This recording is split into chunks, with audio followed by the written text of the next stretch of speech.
اعوذ باللہ من الشیطان الرجیم بسم اللہ الرحمن الرحیم اہبطوا مصرا فإن لكم ما سألتم وضربت عليهم الذلة والمسكنة وباءوا بغضب من الله ذلك بأنهم كانوا يكفرون بآيات الله ويقتلون النبيين بغير الحق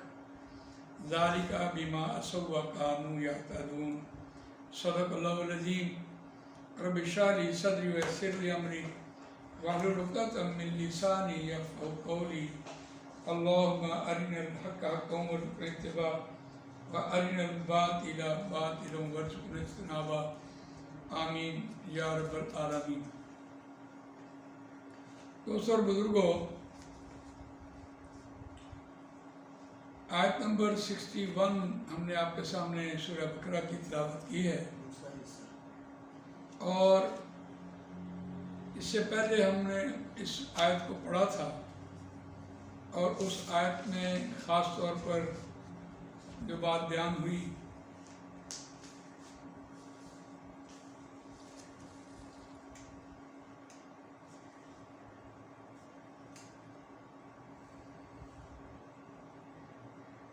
کہ بنو اسرائیل نے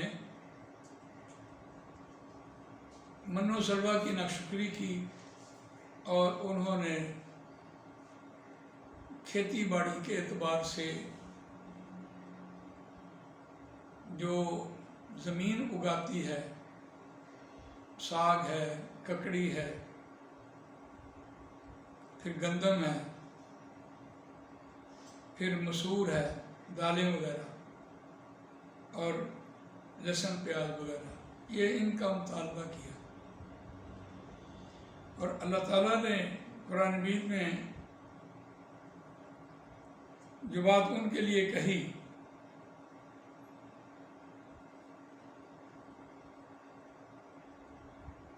کہ تم نے جو ادنا چیز ہے وہ مانگی ہے، اور جو تمہارے پاس بہتر ہے تم نے اس کو رد کیا ہے۔ اس کے بعد جو قرآن مجید نے ان کے اوپر اس ناشکری پر جو سزا سنائی ہے وہ کمال ہے۔ مطالبہ تو ان کا مان لیا، اہبطوا مصرا فإن لكم ما سألتم وضربت عليهم الذلة والمسكنة۔ اہبطوا اترو، مصرا شہر میں، فَإِنَّ لَكُمْ مَا سَأَلْتُمْ پر پس بے شک واسطے تمہارے جو تم نے مانگا۔ اب مطالبہ تو ان کا پورا کر لیا۔ عام طور پر ہم یہ کہہ رہے ہوتے ہیں کہ اگر بنی اسرائیل من و سلوہ پہ ہی اتفاق کر لیتے تو آج ہم بھی من و سلوہ ہی کھا رہے ہوتے، لیکن اللہ کی حکمتیں ہیں، اللہ نے کائنات چلانی تھی، اور قرآن مجید نے یہاں اس کی حکمتیں بیان کی ہیں۔ وَضُرِبَتْ عَلَيْهِمُ الذِّلَّةُ وَالْمَسْكَنَةُ، اب ان کی اس ناشکری کے اوپر تھوپ دی گئی ان پر ذلت اور مسکنت، محتاجی۔ ذلت کا مطلب ہوتا ہے رسوائی، اور مسکنت کا مطلب ہوتا ہے محتاج ہونا، ایک دوسرے کے محتاج ہونا۔ یہ ان کے اوپر تھوپ دی گئی۔ یہ ویسے تو سزا کے طور پر تھوپی گئی کہ انہوں نے من و سلوہ کو رد کیا اور یہ کھیتی باڑی مانگی، سزا کے طور پر ان کے لیے تو یہ سزا تھی۔ لیکن میں اس نتیجے پر پہنچتا ہوں کہ جہاں ذلت اور مسکنت اللہ تعالیٰ نے قرآن مجید میں یہ بات کہی ہے تو یہ بات بالکل صحیح ہے کہ آدمی کی جو ضرورتیں ہیں، کھانے پینے کی ضرورتیں ہیں، وہ کون سا شخص ہے جو اپنی ساری کھانے پینے کی چیزیں جو ہے خود ہی جا کر اگاتا ہے، خود ہی کھاتا ہے۔ اب یقیناً انسان ذلت اور رسوائی تو ہے کہ آدمی کو وقت پر اس کی چیز نہ ملے، یا استحصال ہو جائے، یا ظلم ہو جائے، یا زیادتی ہو جائے، یا ذخیرہ اندوزی ہو جائے۔ اور پھر محتاج کیا ہے کہ آدمی کسی کا محتاج ہے کہ کوئی بیچے اور وہ فصل کاٹے اور مارکیٹ میں لے کے آئے اور پھر وہ انسانوں کو آگے ملتی رہے. تو یہ یقیناً اس درجے میں دیکھا جائے تو یہ اسی طرح ہی ہے کہ انسان محتاج بھی ہو گیا اور وہ رسوا بھی ہو گیا کھانے پینے کے اعتبار سے. اور تیسری بات یہاں کہی ہے وَبَاءُوا بِغَضَبٍ مِّنَ اللَّهِ، وہ مستحق ہو گئے اللہ کے غصے کے، اللہ کی ناراضگی کے وہ مستحق ہو گئے. اور اس ناراضگی کا مستحق ہونا قرآن نے کہا ذَلِكَ بِأَنَّهُمْ كَانُوا يَكْفُرُونَ بِآيَاتِ اللَّهِ وَيَقْتُلُونَ الْأَنبِيَاءَ بِغَيْرِ حَقٍّ ذَلِكَ بِمَا عَصَوْا وَكَانُوا يَعْتَدُونَ. یہاں آ کر جو بات قرآن مجید نے ان کو یہ ایک باور کروائی ہے کہ یہ اس لیے بھی ہے کہ تم نے گویا کہ یہ اس لیے کہ تم نے اللہ کی آیات کا انکار کیا اور تم نے نبیوں کو قتل کیا کرتے تھے ناحق، اور تم نافرمانی تم نے کی اور تم حد سے بڑھ گئے. اب یہ وجہ بیان ہوئی ہے ان کو اس سزا کی کہ ضربت علیہم الذلۃ والمسکنہ، تھوپ دی گئی ان کے اوپر ذلت، رسوائی اور محتاجی تھوپ دی گئی ہے. یہ اس وجہ سے کہ تمہارا یہ عمل تھا جس کی وجہ سے تمہیں یہ ہوا. اگر اس بات کو ہم دیکھیں قرآن مجید نے ایک دوسرے مقام پر اس کو بہت واضح طور پر بیان کیا ہے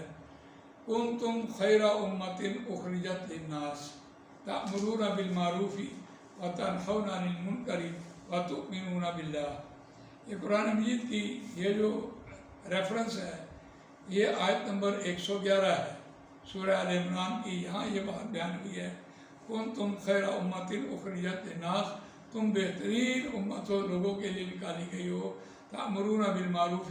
تم نیکی کا حکم دیتے ہو، وتنہون عن المنکر، اور تم برائی سے روکتے ہو،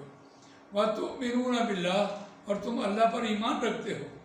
یقیناً یہ اس کے ساتھ متصلاً جو وتؤمنون باللہ کی بات ہوئی ہے یہ ایسے نہیں ہوئی کہ جب انسان نیکی کا حکم دیتا ہے اور برائی سے لوگوں کو منع کرتا ہے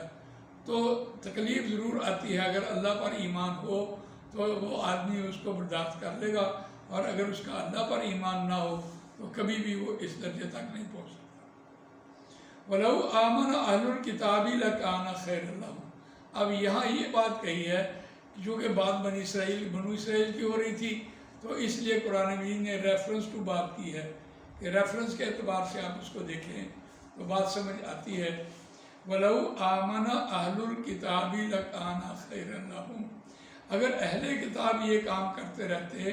نیکی کا حکم دیتے اور برائی سے روکتے اور اللہ پر وہ ایمان رکھتے، تو یقیناً وہ معزول نہ ہوتے، ان پر ذلت اور مسکنت نہ طاری کی جاتی، نہ تھوپتا اللہ. لیکن ان کی جو وجہ بیان ہوئی ہے وہ یہ وجہ بیان ہوئی ہے کہ انہوں نے امر بالمعروف اور نہی عن المنکر کے کام کو چھوڑ دیا، اور اس پر پھر منہم المؤمنون واکثرهم الفاسقون، ان میں سے جو بہت تھوڑے تھے جو ایمان لانے والے تھے اور ان کی اکثریت جو تھی وہ نافرمانوں کی تھی. آگے ایک بات کہی لن یضروکم الا اذی، ہرگز نہیں وہ بگاڑ سکے گے تمہارا مگر تکلیف ضرور آئے گی. اب یہاں جو بات کہی ہے کہ ان کی بات کہنے کے بعد اگر اہل ایمان تم بہترین امت بننا چاہتے ہو تو تم یہ کام کرو، امر بالمعروف اور نہی عن المنکر کا تم کام کرو، تو پھر تم بہترین امت بنتے ہو. المیہ یہ ہے کہ ہمیں آج کی دنیا میں امر بالمعروف اور نہی عن المنکر کا ہی نہیں پتہ کہ وہ ہیں کیا. چلیے آج اس بات کو ہم کھولتے ہیں کہ امر بالمعروف وہ ہوتے ہیں جیسے جانے پہچانے کام، اور ہم اکثر اوقات فرائض کو ہی امر بالمعروف سمجھ رہے ہوتے ہیں. ہم نماز کی دعوت دیتے ہیں، روزے کی، حج کی، زکوٰۃ کی، یا ماں باپ کی فرما برداری کی، جو فرائض ہیں ان کی دعوت دے رہے ہوتے ہیں، اور ہم سمجھتے ہیں کہ ہم امر بالمعروف کر رہے ہیں. نہیں، امر بالمعروف وہ ہوتا ہے جو ویلیوز اور قدریں بگاڑ دیتی ہیں چیزیں، وہ امر بالمعروف ہوتی ہیں. جانی پہچانی، مثال کے طور پر آپ کی گلیوں میں سپیکر لگے ہوئے ہیں اور وہ تیل بیچنے والا ہو یا کوئی جوتیاں گانٹھنے والا ہو وہ بھی اسپیکر لا کر چل رہا ہوتا ہے، کوئی کپڑا بیچنے والا وہ بھی، سبزی بیچنے والا وہ بھی۔ تو اس اعتبار سے دیکھیے انہوں نے ہے تو جانی پہچانی بات، لیکن گھر کا سکون انہوں نے برباد کر دیا۔ گھر میں کوئی بات کر رہا ہے، کوئی بیمار ہے، کسی بچے نے پڑھنا ہے، کوئی حفظ کر رہا ہے، کسی نے امتحان دینا ہے، کوئی ضعیف العمر ہے، یا ان کا سکون انہوں نے برباد کر دیا۔ یہ امر بالمعروف ہے، اور جب اس کی آپ دعوت دیں گے، روکیں گے کہ یہ کیا کر رہے ہو، تو وہ کہے گا روزی ہم کما گئے ہیں بھائی، یہ جانی پہچانی بات ہے۔ تو اس اعتبار سے دیکھیے اگر یہ اہل کتاب یہ کام کرتے رہتے تو کبھی بھی وہ معذور نہ کیے جاتے، اور امت مسلمہ کو بھی یہ بات کہی کہ تم بہترین امت تب بنتے ہو جب تم یہ عمل کرو۔ ہاں اگر تم یہ، اب قرآن مجید نے تو اس کو بات کو مکمل کیا ہے، اور یہ سورہ آل عمران میں جا کر مکمل کیا کہ اگر تم یہ کام کرتے رہو گے تو یقیناً وہ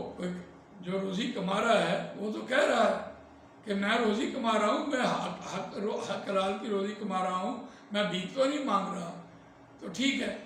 لیکن وہ لوگوں کا سکون برباد کر رہا ہے۔ تو جب یہ آپ بات کریں گے تو اس پہ آپ کو تکلیف ضرور آئے گی۔ نہیں یضروکم الا اذی، ہاں وَإِن یُقَاتِلُوکُمْ یُوَلُّوکُمُ الْأَدْبَارَ ثُمَّ لَا يُنصَرُونَ، اور اگر وہ تمہارے ساتھ اس بات میں بات کہنے کے بعد لڑائی جھگڑا شروع ہو جائے یا جنگ و جدل شروع ہو جائے، تو پھر قرآن نے یہ کہا کہ اگر وہ تم سے جنگ کرنے کے لیے تیار ہو جائیں تو پھر پیٹھ پھیر کر بھاگ جائیں گے، ان کی مدد نہیں کی جائے گی۔ لیکن یہ نہ کرنے والوں کی جو سزا قرآن نے وہاں سنائی ہے، ضُرِبَتْ عَلَيْهِمُ الذِّلَّةُ، تھوپ دی گئی ان کے اوپر ذلت اور رسوائی تھوپ دی گئی، اور اس کی وجہ کیا تھی؟ اَيْنَمَا سُقِفُوا إِلَّا بِحَبْلٍ مِّنَ اللَّهِ وَحَبْلٍ مِّنَ النَّاسِ وَبَاءُوا بِغَضَبٍ مِّنَ اللَّهِ۔ اب وہ جو رسوائی ہے اس کی ایک نشانی بیان ہوئی ہے کہ کیسے انسان رسوا ہوتا ہے، اور رسوائی یہ ہے کہ وہ آزادانہ طور پر دنیا میں زندگی بسر نہیں کر سکے گا۔ اَيْنَمَا سُقِفُوا بِحَبْلٍ مِّنَ اللَّهِ وَحَبْلٍ مِّنَ النَّاسِ، یا تو وہ اللہ کی پناہ میں ہوگا یا وہ لوگوں کی پناہ میں ہوگا، تو یہ اس کے لیے بڑی رسوائی ہے کہ کوئی اس کی ضمانت دے کہ ہاں یہ آدمی ٹھیک ہے، اس کی اپنا کوئی وقار نہ رہے۔ تو یہ جو ذلت اور مسکنت ہے، یہ جو ذلت تھوپی ہے، قرآن مجید نے اس پاداش پہ تھوپی ہے کہ انہوں نے امر بالمعروف اور نہی عن المنکر کے کام کو چھوڑ دیا تھا۔ یہاں سے امت مسلمہ کو کہا جا رہا ہے کہ تم بہترین امت تب بنو گے جب تم اس کام کو اختیار کرو گے، ورنہ کیا ہوگا؟ ورنہ تم ذلیل و رسوا ہو جاؤ گے،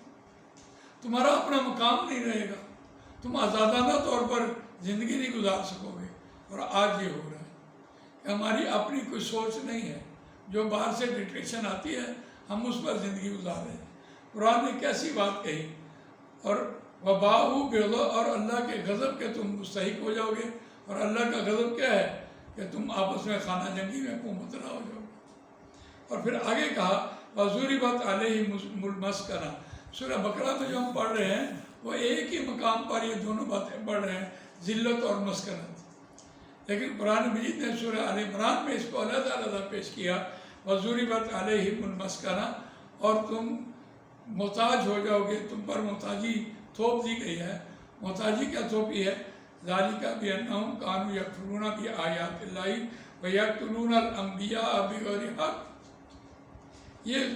یہ اس لیے، یہ گویا اس لیے کہ تم انکار کرتے تھے، اللہ کی آیات کا انکار کرتے تھے، اور تم انبیاء کو قتل کرتے تھے ناحق۔ دیکھیے جو ہم پڑھ رہے ہیں، جو سورہ بقرہ میں ہے، پڑھ رہے ہیں ذَلِكَ بِأَنَّهُمْ كَانُوا يَكْفُرُونَ بِآيَاتِ اللَّهِ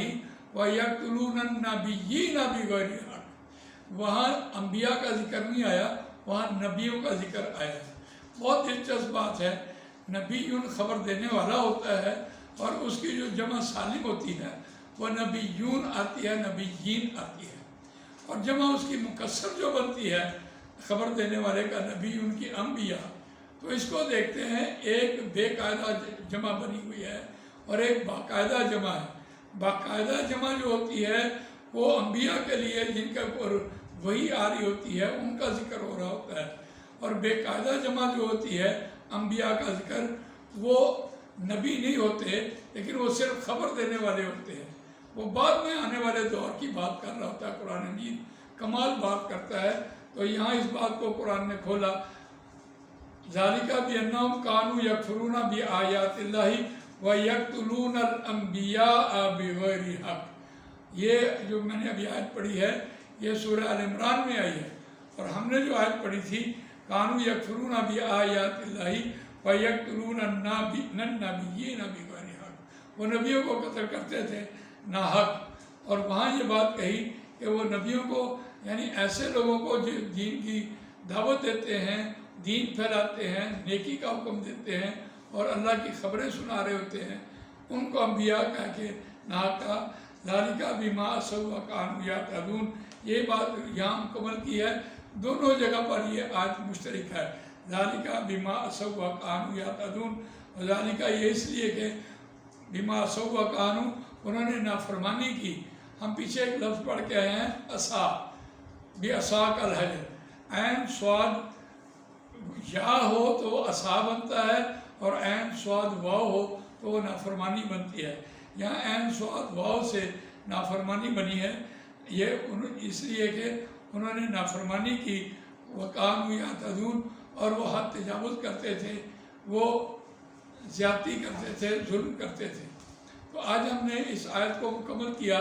آیت بلا شبہ لمبی تھی، لیکن اس کا جو ہم نے ریفرنس جو قرآن سورہ آل عمران سے دیکھا اس نے اس کو مزید واضح کر دیا ہے۔ جزاک اللہ خیر۔ اللہ تعالیٰ مجھے آپ کو قرآن مجید پڑھنے، سمجھنے، اس پر عمل کرنے، اس کو دوسروں تک پہنچانے کی توفیق فرمائے۔ سبحانک اللہم و بحمدک، نشہد ان لا الہ الا انت، نستغفرک و نتوب الیک۔